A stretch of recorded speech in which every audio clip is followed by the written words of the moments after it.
2011,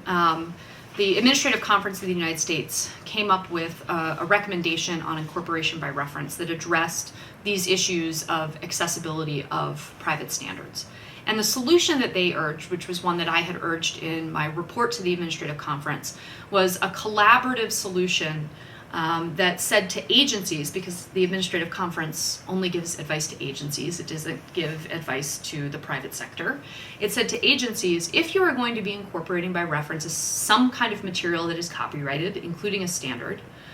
you need to be aware of the consequent restrictions on the accessibility of that material. And you need to take some kind of action to try to make sure that it is as accessible as it needs to be for your regulatory industry, your regulated industry, and also for the members of the public who might be interested in your regulations and want to participate in your process and know what the law requires. And so it says to agencies, if you're incorporating by reference something that's copyrighted, you should work with the standards developer and ask them to put a copy of the standard, perhaps protected by read-only protections, online,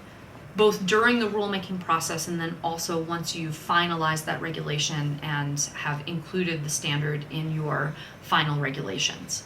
And one of the good things about this is that it allows the standards developer to retain copyright, to protect its revenue stream, while still providing a copy on the internet that members of the public and other interested parties can look at and be able to read and know what the law says. It turns out that bootleg copies of standards are actually a thing. And for example, the National Fire Protection Association for over 15 years has been providing free online access to all of its codes and standards. And it uses a program that provides read-only protection. But their ability to retain their copyright has made it possible for them to ensure that people aren't selling bootleg copies of their standards, which is not important just because, you know, they need the revenue. It's important from a public safety perspective as well. You want to ensure that copies of the standards that people are using are full, complete, and accurate copies of the standards. And if not, you can have real health and safety consequences if there's some error in the printing or something that's missing, or it's an old version of the standard that's being peddled as if it's a new version of the standard. You want the standards development organization to have the ability and the incentive to ensure that the copies that are circulating are copies that actually should be used. And NFPA, for over a decade before the Administrative Conference issued its recommendation, was able to successfully use read-only technology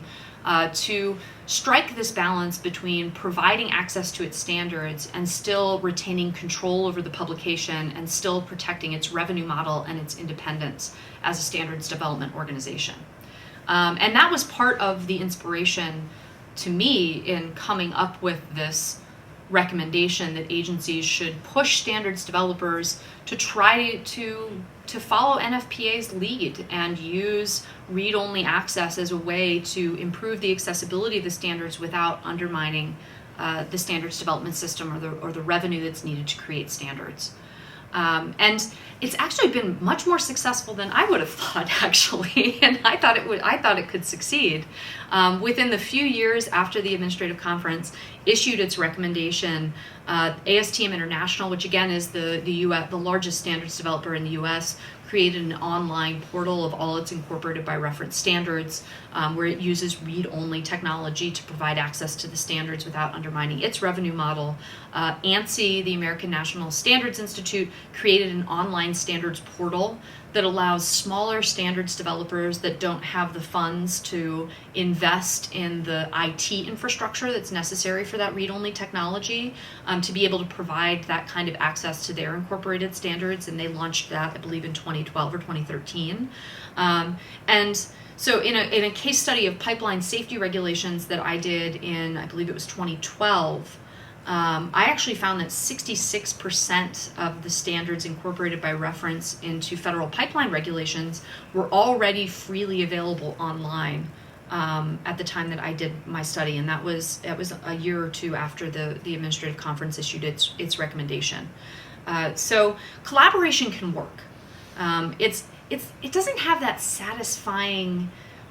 we've solved the problem all in one fell swoop feel to it, like